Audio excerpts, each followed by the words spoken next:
Corridors logistiques africains, catalyseurs d'intégration régionale et de croissance économique. Imaginez un continent immense, doté de 60% des terres arables non exploitées du monde, d'une population jeune et d'un potentiel énergétique colossal. Pourtant, malgré ses richesses, l'Afrique ne représente qu'une faible part du commerce mondial et reste dépendante des exportations de matières premières brutes. Pourquoi un tel paradoxe? La réponse tient souvent dans un mot clé, la logistique. Là où l'Asie s'est imposée comme l'usine du monde grâce à des infrastructures modernes et des corridors commerciaux efficaces, l'Afrique peine encore à connecter ses ports, ses villes et ses marchés intérieurs. C'est ici que les corridors logistiques africains apparaissent comme une solution stratégique. Ils ne sont pas de simples routes ou voies ferrées, mais de véritables artères économiques vitales, capables de transformer un continent morcelé en un marché intégré et compétitif. Qu'est-ce qu'un corridor logistique? Un corridor logistique est une combinaison d'infrastructures physiques, routes, ports, chemins de fer, aéroports, d'installations de soutien, zones franches, entrepôts, terminaux et de services administratifs, douanes, digitalisation, facilitant le transport fluide et rapide des marchandises entre deux ou plusieurs pôles économiques. Un corridor performant doit réduire les coûts de transport et de logistique, raccourcir les délais de livraison, assurer une sécurité des flux, marchandises et personnes, favoriser la connectivité régionale et internationale. 2. Pourquoi sont-ils essentiels pour l'Afrique? Des coûts logistiques parmi les plus élevés du monde.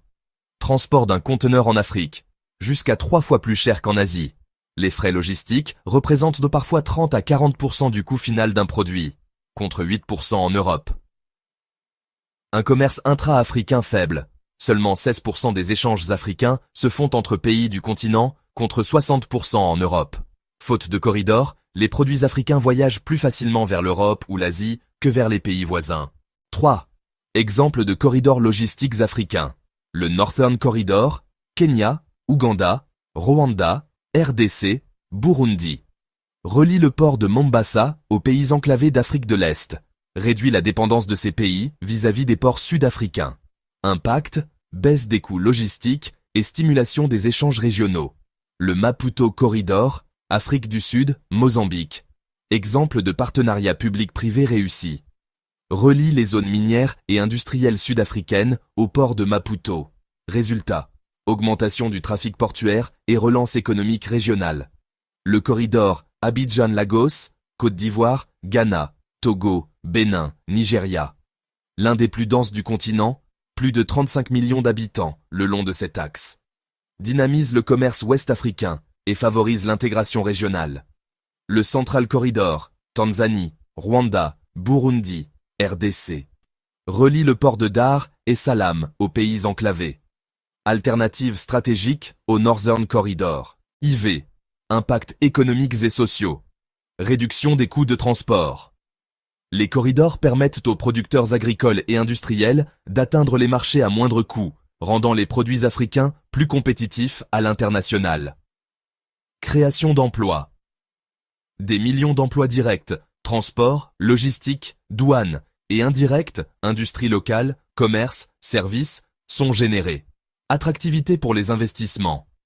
Les corridors rassurent les investisseurs en garantissant des infrastructures fiables et une fluidité logistique. Stimulation des PME locales. Les petites entreprises accèdent plus facilement aux marchés régionaux et internationaux. Renforcement de l'intégration régionale. Les corridors réduisent les barrières entre pays et renforcent la coopération économique.